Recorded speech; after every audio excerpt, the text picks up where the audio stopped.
لو تناهيتم إلى سر الحياة وصنعتم كائنا حيا نرى. تو آپ کو اس لیے اجازت دے دی جائے فجر کی آپ کی آج رخصتی ہوئی ہے بھائی. دولہا فجر میں اکثر کیا ہوتا ہے؟ شارٹ کہتا ہے اتنے عرصے منتیں ماننے کے بعد میری شادی ہوئی ہے تو فجر کیوں پڑھوں، میں پاگل ہوں کیا؟ وہ یہ سمجھ رہا ہوتا ہے. اور جو محلے کے لوگ ہوتے ہیں نا، جو آپ کے دوست، وہ کسی کو دیکھیں نہ دیکھیں دولہا کو سب چیک کر رہے ہوتے ہیں آج فجر میں آیا کہ نہیں آیا. بڑے ہوشیار ہیں یار. دولہا کو سب کیا کر رہے ہوتے ہیں؟ چیک کر رہے ہوتے ہیں. ایک بندے کی، ہمارے دوست کی شادی ہوئی، وہ کبھی بھی فجر میں نہیں آتا تھا. شادی ہوئی تو پہنچ گیا اور آدھا گھنٹہ پہلے سے آ کے بیٹھا ہوا ہے. میں نے کہا یار تم تو ویسے نظر کبھی نہیں آئے. نماز پڑھتا تھا لیکن جماعت نکل جاتی تھی. نماز پڑھتا تھا مگر جماعت نکل جاتی. میں نے کہا یا تو پورے سال پڑھ رہے ہوتے، اس سال اس رات کو بھی آ جاتے. ہم کہتے چلو یار ہمت کی اس نے. پورے سال کبھی میں نے آپ کو مسجد میں دیکھا نہیں، یعنی نماز پڑھتا تھا جماعت کے بعد آ کے، اور آج آپ آدھے گھنٹے سے آئے ہوئے ہو. کہتے یار سویا ہی نہیں ہوں. تو میں نے کہا نیند ہی نہیں آئی خوشی سے نا، خوشی سے نیند آئی نہیں ہے. تو اب میں نے کہا چلو آج پہلی دفعہ جماعت سے نماز پڑھ کے ریکارڈ قائم کرو. تو میں نے کہا میں تو آپ کو بہت نیک سمجھ رہا تھا، لیکن خیر یہ بھی غنیمت ہے. تو یہ شروع میں ہوتا ہے، خوشی سے نیند نہیں آتی.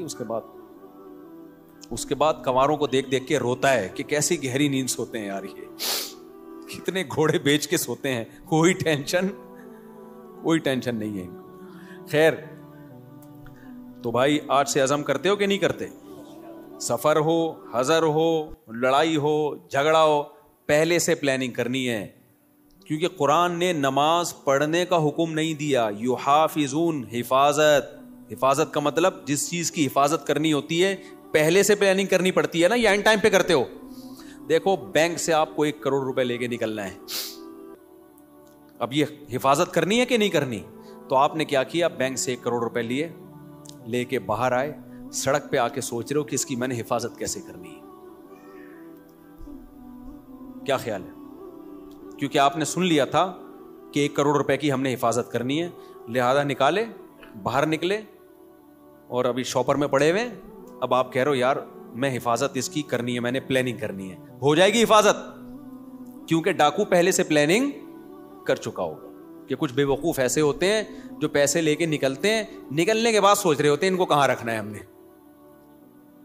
تو ایسے لوگوں کی حماقت سے ڈاکو فائدہ اٹھاتے ہیں. تو آپ نے جب حفاظت کرنی ہوتی ہے تو پلاننگ پہلے سے. یار 1 کروڑ کا چیک ہے، کیش لے کے نکلنا ہے میں نے، تو پہلے سے سوچو کہاں سے نکلوں، کن کو ساتھ لے کے جاؤں، کون سا شاپر ہوگا، بلیک کلر کا شاپر ہوگا، اور اس شاپر میں جوتے ہوں گے، اور جوتے کے اوپر ٹوپیاں ہوں گی، اور مسواکیں ہوں گی، اور خود بھی دھوتی بنیان، تاکہ دیکھنے میں لگے کہ یہ بھیک مانگنے گیا تھا بینک میں، دھکے دے کے نکال دیا گیا اس کو.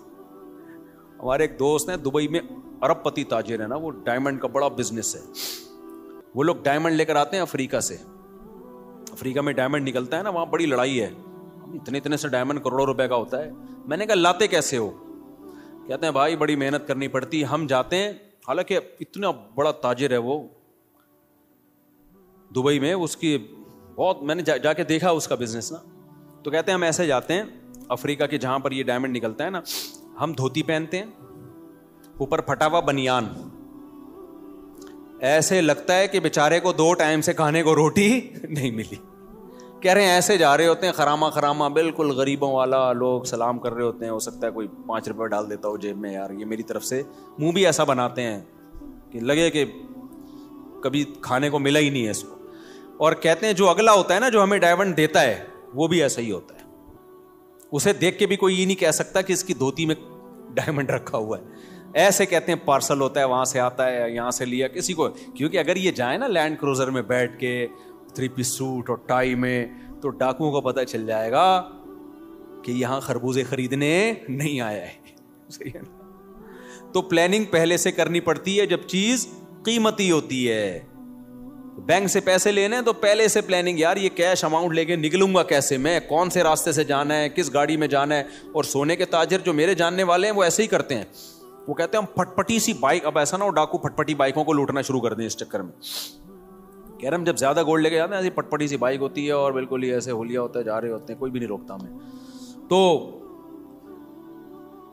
تو کیا ہوتا ہے, یہ نماز کی بھی حفاظت کے لیے پہلے سے پلاننگ کرنی پڑے گی. اب سفر ہے آپ کا, ٹرین میں جانا ہے, جہاز میں جانا ہے, پہلے سے بھائی نماز کیسے پڑھوں گا. اب جیسے میرا سفر ہوتا ہے نا, تو میں کیا کرتا ہوں, عصر کی نماز اگر ایئرپورٹ پہ ہے, مجھے پتا ہے مغرب جہاز میں ہوگی, تو بھائی جہاز میں وضو کرنا بڑا مسئلہ ہے, تو واش روم سے پہلے فارغ ہو جاؤ, عصر کا وضو مغرب میں چلانا ہے. اب پلاننگ پہلے سے نہیں ہوگی تو عصر کا وضو کر کے نماز پڑھ کے بیٹھ گئے, تھوڑی دیر میں پیشاب آنا شروع ہو گیا. اب جہاز میں اٹھ کے جانا, پھر واش روم یوز کرنا, پھر وضو کرنا, آسان کام نہیں ہے بھائی. بعض دفعہ وہ اٹھ رہی, سیٹ بیلٹ لگا کے بیٹھو بھائی جہاز میں, جہاز ان ٹربل, صحیح ہے نا, یا ابھی سیٹ بیلٹ کھولنے کا آرڈر ہی نہیں آیا تو نماز قضا ہونے کا خطرہ ہوتا ہے. پھر کتنے بج کے کتنے منٹ پہ جہاز میں نے بتایا تھا نا, ایک حلال ٹرپ کے نام سے ایک ایپ آئی ہے. اچھا, اس پہ لوگوں کے کمنٹس تھے کہ مفتی صاحب کو حلال ٹرپ والوں نے پیسے دیے ہوئے ہیں. اللہ کی قسم اٹھا کے بولتا ہوں, حلال ٹرپ کے فرشتوں کو بھی خبر نہیں ہے, صحیح ہے, نہ اس کمپنی نے مجھے 1 روپیہ بھی نہیں دیا, نہ میں نے ان سے پوچھا. مجھے تو چونکہ وہ ایک اچھی ایپ لگی, بھائی نماز ضائع ہونے سے بچانے کے لیے نمازوں کی ٹائمنگ جہازوں میں اس سے پتہ چل جاتی ہے, اس لیے میں نے بتا دیا. تو اگر وہ مجھ سے ایگریمنٹ کرتے نا تو میں تو اناؤنسمنٹ کرتا ہی نہیں پھر, کیونکہ پھر میرے اوپر سوالیہ نشان ہوتا, میرا اپنا ضمیر ملامت کرتا, بھائی تو پیسوں کے چکر میں لوگوں کو گائیڈ کر رہا ہے, نماز کا منجن بیچ رہا ہے تو نماز کے نام پہ. تو چونکہ کوئی ایسا کوئی ایگریمنٹ ہی نہیں ہے, تو میں نے فائدے کی چیز ہے. اور بھی بہت ساری ایپ ہوں گی, یہ ایپ مجھے لگی بہتر ہے. تو پہلے سے پلاننگ کرو. فجر پڑھنی ہے تو رات کو جلدی سونا پڑے گا, سمجھ رہے ہو. تو یہ ساری, تو اللہ نے فرمایا کہ آدھی ڈپریشن آپ کی اس سے دور ہو جائے گی, آپ کو زندگی میں لطف آنا شروع ہوگا, مزہ آنا شروع ہوگا. پھر اللہ سے تعلق جیسے جیسے بنے گا, جتنا مضبوط ہوگا, زندگی میں سکون بڑھتا چلا جائے گا. اللہ تعالیٰ سمجھنے کی, عمل کی توفیق عطا فرمائے. ہوا و حرص والا دل بدل دے, میرا غفلت میں ڈوبا دل بدل دے.